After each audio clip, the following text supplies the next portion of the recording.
No, I believe that we find that anything which is popular, they do have enemies. Yeah. And Allah says in the Quran that every prophet had an enemy. And Muhammad Sallallahu Alaihi Wasallam, being the last prophet, will always have an enemy. So I feel that people like Donald Trump, they prove the Quran right. Allah says in Surah Furqan, chapter number 25, that there will be an enemy for Muhammad Sallallahu Alaihi Wasallam. And since Muhammad Sallallahu Alaihi Wasallam, his message is going to be till eternity, there are bound to be critics and enemies of Islam and of Prophet Muhammad.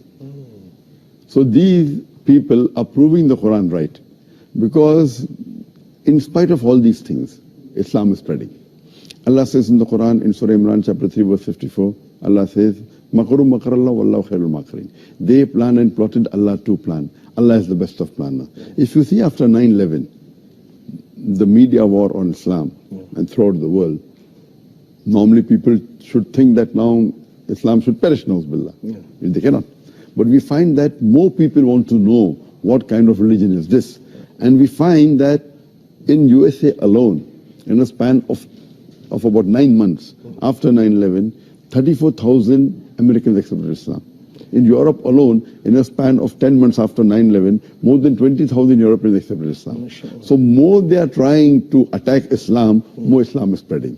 I believe that such type of people, in the long run, it is benefit for Islam. People want to know what is this religion. And whenever people attack Islam, and you find that in the long run, it benefits Islam. All right.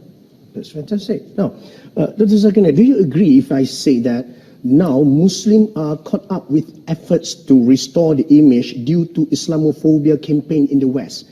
So because of this, they forget to promote noble values of Islam. Yes, I do agree with you. Yeah. Many a time we Muslims being emotional, we fall into the trap. For example, we know what happened in the Danish cartoons. Yeah, Danish. It is wrong what they did. We found that most of the Muslim organization, they left everything what they were doing and they were concentrating on that.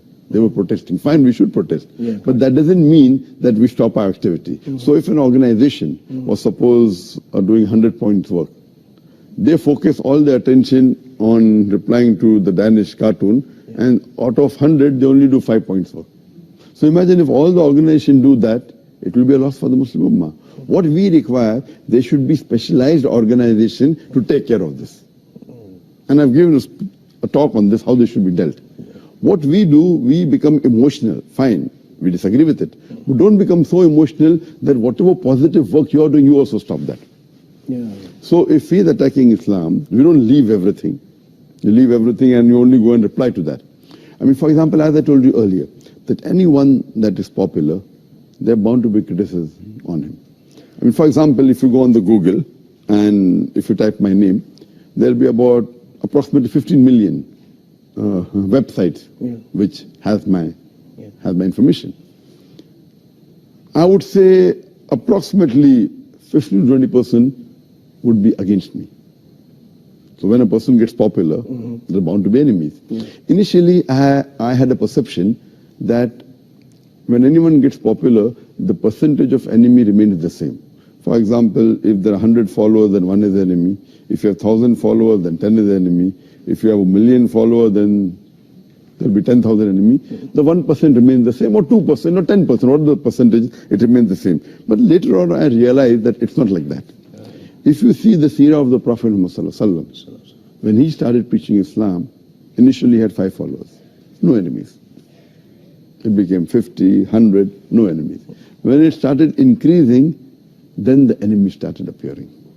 Today, the most popular human being in the world is Muhammad Sallallahu Alaihi Wasallam. Even according to Michael H. Hart, even according to non-Muslims, the most influential human being in the world is Muhammad Sallallahu Alaihi Wasallam. Today, if you know that there are about 1.8 billion Muslims, and maybe another 100 more million, maybe non-Muslims who may be liking Muhammad Sallallahu Alaihi Wasallam, you can say 2 billion Muslims who may be liking Muhammad Sallallahu Alaihi Wasallam.